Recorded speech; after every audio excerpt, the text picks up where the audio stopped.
Buenas tardes. ¿Cómo están? Mi nombre es Joana y hoy vine a presentarles mi trabajo de tesis de maestría que sustenté hace poquito. Se trató de la estandarización de un método de tamizaje en papel filtro para Sanfilippo tipo B o MPS tipo 3B. A manera de introducción, creo que ya hemos visto esto a lo largo del día, así que lo vamos a pasar más bien de manera rápida, comenzando con las enfermedades huérfanas. Como sabemos, son enfermedades que pueden ocurrir en cualquier sistema del cuerpo, siempre y cuando afecten a un número reducido de la población. En Colombia se sabe que su prevalencia es de menos de una persona afectada por cada 5.000 habitantes. Dentro de este grupo encontramos a las enfermedades metabólicas. Estas son alteraciones bioquímicas que, como vimos ahorita, tienen un origen génico que por lo tanto va a afectar la función de una proteína. Al verse afectada, va a generar la acumulación de productos ya bien directos o secundarios del metabolismo. Dentro de este grupo, a su vez, encontramos a las enfermedades de almacenamiento lisosomal, las cuales están causadas por la deficiencia de una proteína que va a ser una enzima hidrolasa. Estas enzimas, al verse truncada su actividad, se va a proporcionar la acumulación excesiva de alguna macromolécula. En el caso de las mucopolisacaridosis, esta macromolécula que se está acumulando son los glicosaminoglicanos, como ya vimos. Pero, ¿qué son los glicosaminoglicanos? Estos son los heteropolisacáridos más abundantes del cuerpo. Se caracterizan porque tienen una alta viscosidad y, como acabamos de ver, están presentes en la superficie de las células y en la matriz extracelular.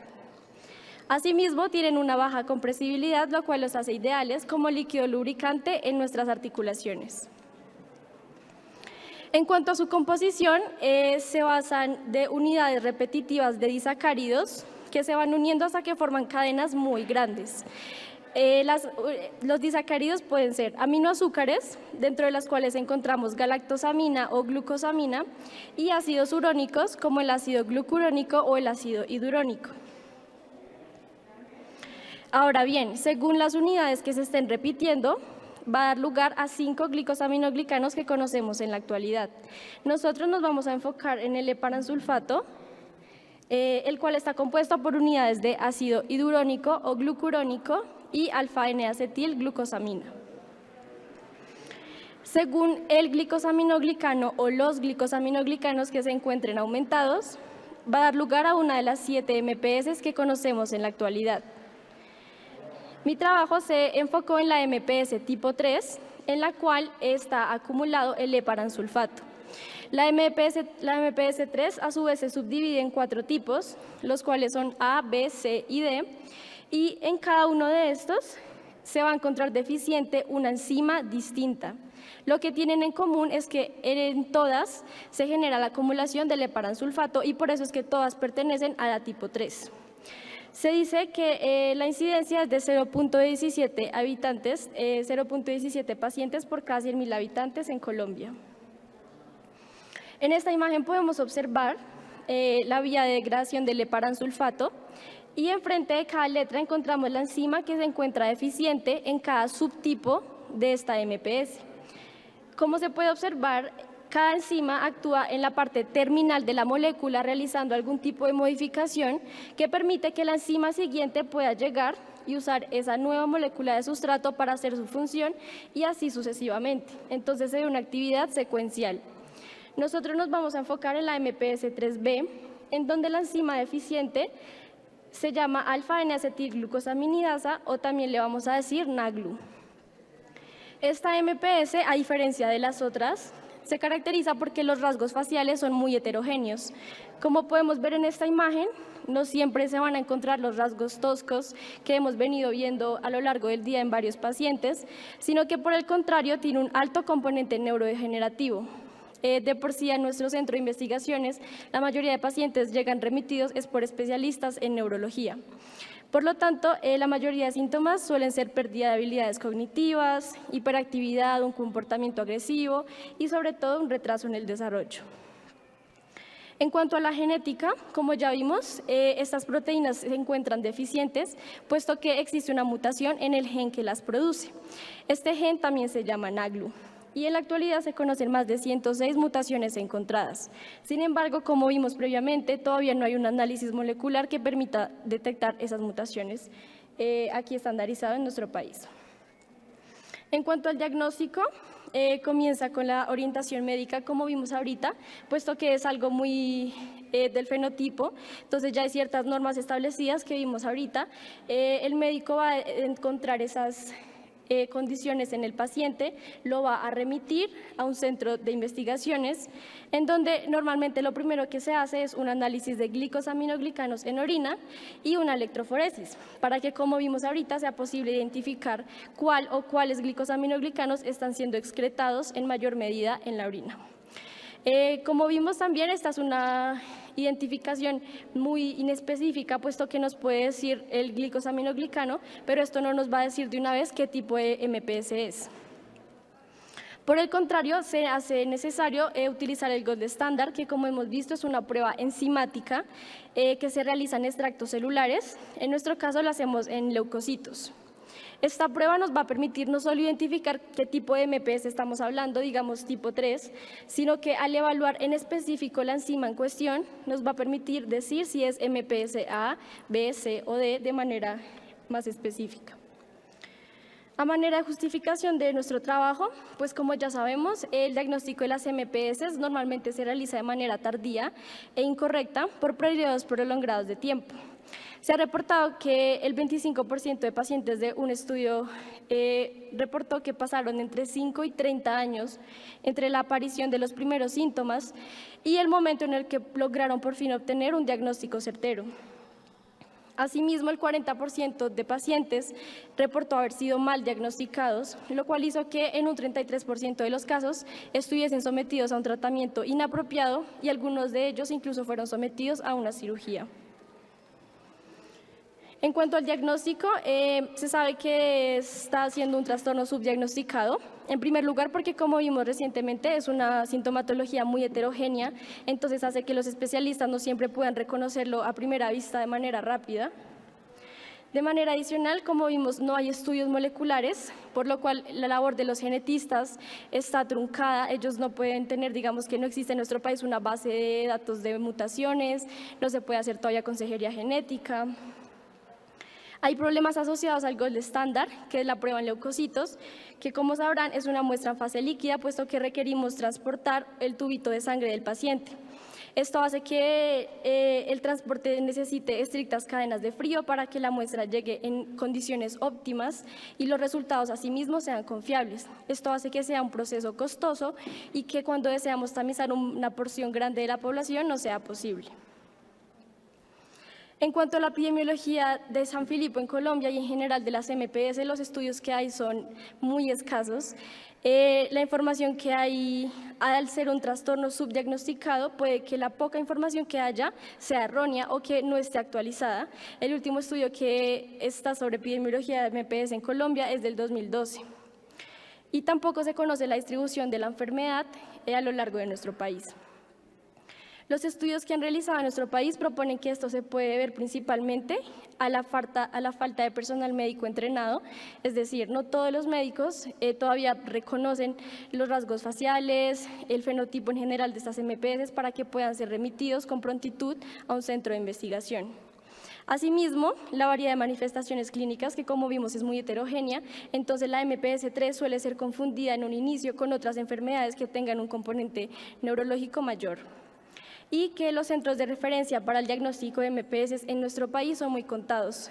Como decían ahorita, solamente se encuentran principalmente en las ciudades centrales del país.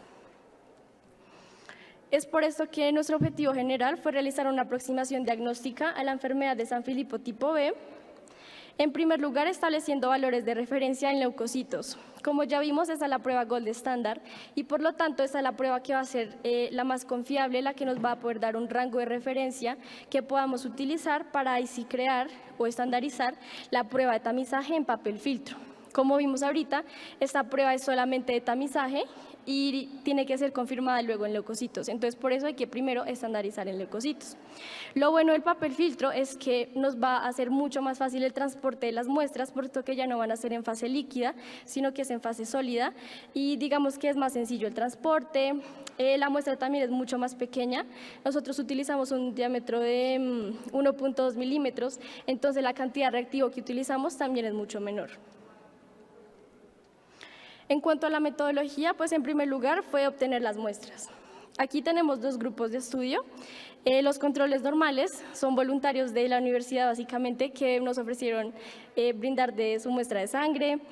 Son pacientes, personas que no tienen, digamos que ningún síntoma, no existe sospecha de que puedan tener alguna enfermedad relacionada al metabolismo de los glicosaminoglicanos.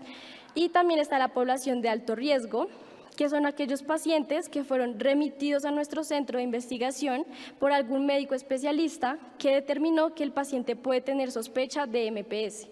Entonces, los pacientes son remitidos sus muestras, pero esto no significa que tengan MPS necesariamente o que vayan a tener MPS 3B, que pues fue la que nosotros estudiamos. Ya vamos a ver el porcentaje que salió positivo. Listo. En cuanto al estudio leucocitario, la metodología es muy parecida entre leucocitos y papel filtro, sino que, como les comenté, la muestra es distinta. En este caso, tenemos leucocitos que fueron extraídos de la sangre total del paciente. Esta muestra es depositada en un pozo de una placa y algo muy importante es que vamos a someter la muestra del paciente al sustrato artificial de esa enzima en específico. Entonces, en nuestro caso, la enzima NAGLU va a tener un sustrato. Este sustrato pues ya está diseñado artificialmente de manera que está unido a una molécula que emite fluorescencia, se llama 4-MU. Entonces, al poner en contacto la muestra del paciente en donde está la enzima y el sustrato artificial, la enzima del paciente va a comenzar a degradar dicho sustrato. Conforme lo va degradando en este tiempo de incubación, el sustrato va a liberarse de la molécula de fluorescencia y esa molécula es la que vamos a leer al final. Si se fijan, la cantidad de molécula fluorescente que se emita va a ser directamente proporcional a la cantidad de sustrato que fue degradado por la enzima. Y es por esto que podemos determinar la actividad enzimática de ese paciente. En cuanto al papel filtro, el método es muy similar. Simplemente la muestra ahora no va a ser los leucocitos del paciente, sino el corte de 1.2 milímetros de papel filtro en donde está impregnada la sangre del paciente. Allí también va a estar la enzima que es sometida al sustrato con la molécula fluorescente y vamos a leer al final esa fluorescencia. En cuanto a los resultados del estudio leucocitario, bueno, aquí está como la actividad de los controles y de los de alto riesgo, que recordemos son pacientes que puede que tengan MPS como puede que no la tengan. Entonces, el rango para los controles que se obtuvo fue de 0.6 a 4 nanomoles de sustrato degradado por miligramo de proteína por hora. Y en cuanto a los pacientes afectados, de 409 pacientes que fueron remitidos por sospecha, 14 de ellos efectivamente fueron positivos para 3B. Entonces, ellos arrojaron un rango de 0.01 a 0.31 y son los que vemos aquí al lado izquierdo de la distribución. Aquí también podemos ver nuevamente las actividades de los grupos de estudio. En rojo se encuentran los positivos, este es el punto de corte que determinamos. Y de aquí, de la parte en leucocitos, pudimos observar que el porcentaje de actividad residual en afectados, es decir, en pacientes positivos que tienen deficiencia de NAGLU, se encuentra entre el 0.2 y el 6% respecto a la mediana de los controles normales. Es decir, el paciente positivo que tenga la actividad más alta de NAGLU tan solo va a tener el 6% de lo que tiene una persona que no está afectada. Asimismo, se encontró que un bajo recuento leucocitario va a afectar los resultados de esta prueba, puesto que es una actividad enzimática y la enzima se va a encontrar dentro de estas células de los leucocitos. Entonces, un bajo recuento leucocitario va a ser proporcional a una baja cantidad de enzima en la prueba. Se ha encontrado que existe una relación entre esos dos factores, como les comento, y los resultados demostraron que podemos establecer unos rangos de referencia en pacientes y en controles que vamos a usar para la prueba en papel filtro. Aquí también analizamos controles y alto riesgo, es decir, que tienen posible sospecha de MPS. El rango para controles estuvo entre 2.8 y 9.4 y también encontramos 14 positivos de los 409 remitidos, 14 afectados. Ellos arrojaron un rango de 0.1 a 0.9 y también son los que encontramos aquí a la izquierda. En una prueba de estandarización de tamizaje, sobre todo, siempre se hace necesario determinar el punto de corte. Este punto de corte lo realizamos por medio de un análisis ROC que nos permite determinar cuál va a ser ese valor, a partir del cual vamos a determinar si un paciente es positivo o negativo. Nuestro análisis arrojó 100% de sensibilidad y especificidad para el valor de 1.86 nanomoles de sustrato degradado por mililitro de sangre por hora.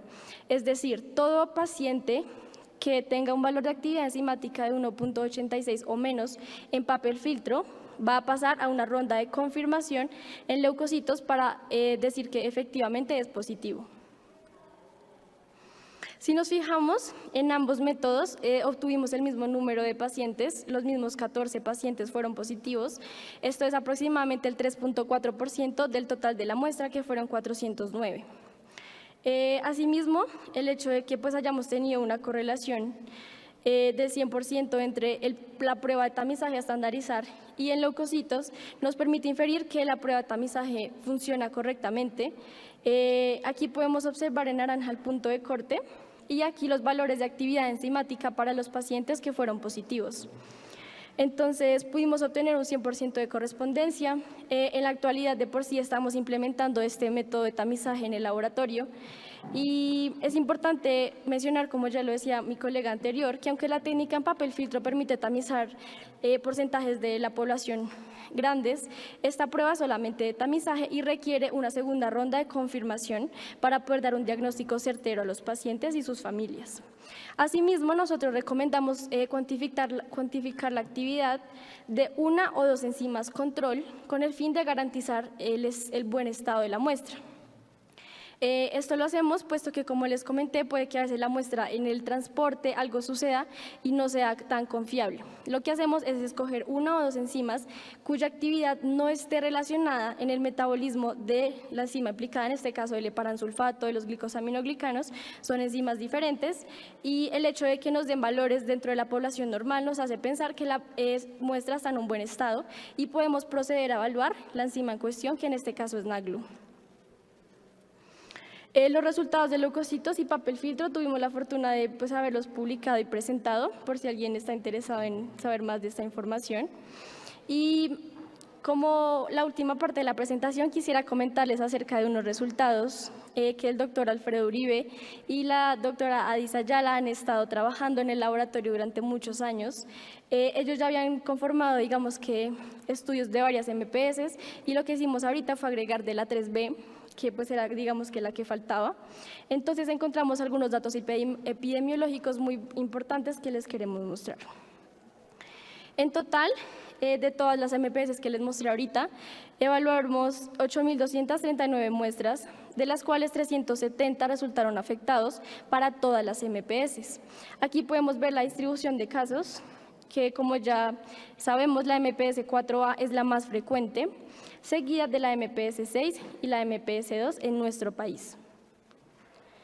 Nos pareció interesante poder mapear estos casos positivos a lo largo de Colombia y este mapa nos permite observar qué fue lo que encontramos. Entre el color sea más oscuro vamos a ver que hay una mayor frecuencia de MPS en nuestro país. Encontramos que en el altiplano cundiboyacense se encontraron el 31% de casos positivos y en Antioquia el 15% de casos positivos. Esto de cierto modo no nos extrañó, puesto que, como ya hemos visto, son las ciudades principales, por decirlo así, entonces la mayoría de muestras son remitidas a esas zonas del país y por eso es que puede que estén arrojando valores tan elevados. Asimismo, ya hay otros estudios que han corroborado que, sobre todo en el altiplano cundiboyacense, existe un alto grado de consanguinidad y endogamia que puede hacer que exista un cerco genético allí y se esté produciendo más frecuentemente esta enfermedad. Algo que nos llamó la atención y que no esperábamos era que en el sur del Pacífico colombiano, compuesto por Nariño, Cauca y Valle del Cauca se encontraron 83 casos. Esto es el 22% del total. Nos llamó la atención puesto que estas regiones, al contrario de las anteriores, se encuentran mucho más alejadas de la capital, de ciudades grandes y aún así tienen un porcentaje tan elevado. Entonces esto pues, nos hace dirigir la atención de las entidades médicas del Estado y también de los investigadores de nosotros para que nos enfoquemos más en esta región, puesto que estos valores podrían ser aún mayores. También calculamos el valor de incidencia de cada una de las MPS en nuestro país. Aquí podemos observar en las barras el año en el cual dicha MPS se empezó a estudiar en el Centro de Investigaciones en Bioquímica. Por ejemplo, la MPS 1 empezó a ser estudiada aproximadamente desde el año 2000 y este es su valor de incidencia, y así con todas las MPS. De aquí, como vimos anteriormente, la MPS 4A es la más frecuente, seguida de la MPS 2 y la MPS 6. Esto es coherente con otros estudios ya reportados en nuestro país, en donde se ha reportado que la 4A es la más frecuente, también la 6, y lo que nos hace pensar explicar el valor tan elevado para la incidencia de la 4A es que esta es la que tiene el fenotipo usualmente más severo. Como consecuencia, los médicos especialistas van a remitirlo con mayor facilidad y por lo tanto está siendo mayormente diagnosticada. Algo que nos llamó mucho la atención es que la MPS 3B, que es de la que les estoy hablando, pues fue empezada a estudiar hace menos tiempo que las otras MPS y ya tiene un valor de incidencia muy cercano, por ejemplo, a la MPS 6 que está siendo estudiada desde el 2000. Entonces, si se fijan, tenemos un valor de 0.36 que es muy parecido al de la 6, que lleva siendo estudiada más de 10 años. Entonces, esto nos pone a pensar que así como la 3B, que todavía no tenía un método de tamizaje, no teníamos valores de incidencia y resultó siendo un valor tan alto, podemos llegar a pensar dos cosas. En primer lugar, ahora que estamos implementando más este método de tamizaje, puede que este valor de incidencia aumente aún más y además que puede que las otras MPS en general, digamos también la 3, digamos de la A, de la C y de la D todavía no hay método, puede que estas, así como otras MPS, también estén siendo muy subdiagnosticadas. A manera de conclusión, pues este es el primer estudio en Colombia que reporta valores de referencia en NAGLU para MPS 3B en leucocitos y en papel filtro. Y los rangos de referencia que hallamos, el análisis ROG que realizamos, nos permiten proponer nuestro método de tamizaje como un método efectivo a la hora de, como su nombre lo dice, tamizar o filtrar porciones grandes de población. La idea es reducir los costos, puesto que el tipo de la muestra y la cantidad de reactivos a utilizar van a hacer que podamos evaluar una población grande y solo aquellos que salgan positivos en la prueba de tamizaje van a pasar efectivamente a confirmación en leucocitos y así realizar tamizaje a gran escala. Los resultados del papel filtro, ya como vimos, no suelen ser 100% efectivos, por eso requieren confirmación y principalmente es porque dependen de la calidad de la impregnación y el secado de la muestra. Asimismo, nos llamó la atención que solo el 9% de la población que llegó a tener un diagnóstico definitivo era menor de 2 años. Esto sugiere que existe efectivamente en nuestro país también un diagnóstico tardío y que la idea es que podamos acelerar este proceso para que los pacientes sean detectados o diagnosticados a una edad más temprana. Esperamos, por lo tanto, que este estudio pueda contribuir al diagnóstico de temprano de esta enfermedad, para alertar al sistema de salud, para poder, sobre todo, generar un tratamiento oportuno, ya sea de síntomas o de la enfermedad en general, en los casos que ya exista cura.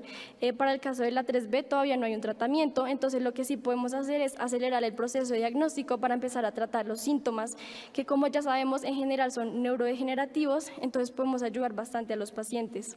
También disminuir la frecuencia de aparición por familia, porque a nuestro laboratorio llegaban familias que, digamos, tienen 8 hijos, de los cuales 5, digamos, ya tienen la enfermedad. Entonces, la idea es poder también alertar a las personas, a las familias, de qué es lo que está sucediendo, porque muchas veces no saben qué es lo que tienen sus hijos y sigue pasando.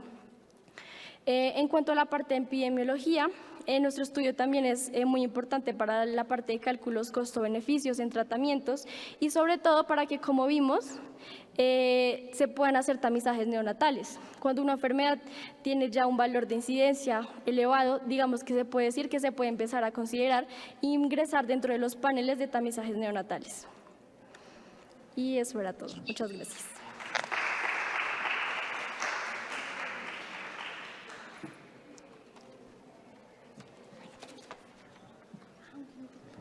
Sí, para ver si.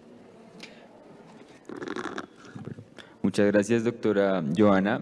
Estamos pendientes si alguien aquí en el auditorio o los que están asistentes por el Zoom tienen alguna pregunta que hacerle a la doctora Joana. Estamos pues aquí pendientes para que la doctora la responda de una vez.